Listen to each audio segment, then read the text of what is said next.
Cricket உலகமே எதிர்பார்த்து காத்திருந்த ஆஷஸ் கிரிக்கெட் தொடரின் 2025 இன் கீழ் 26 சீசன் இன்று நவம்பர் 21ஆம் தேதி பெர்த் மைதானத்தில் துவங்கியுள்ளது.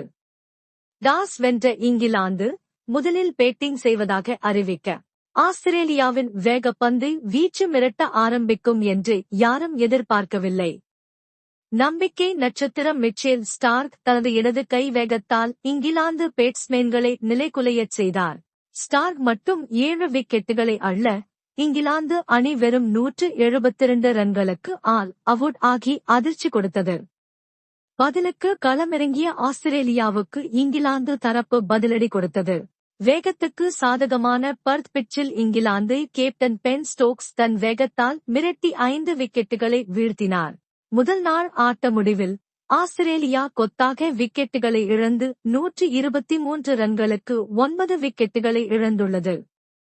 இப்போட்டியின் முதல் நாளிலேயே கொத்தாக 19 விக்கெட்டுகள் விழுந்ததன் வாயிலாக கடந்த 100 வருடங்களில் ஒரு ஆஷஸ் டெஸ்ட் போட்டியில் முதல் நாளிலேயே அதிக விக்கெட்டுகள் விழுந்த மோசமான சாதனையை இந்த போட்டி படைத்துள்ளது.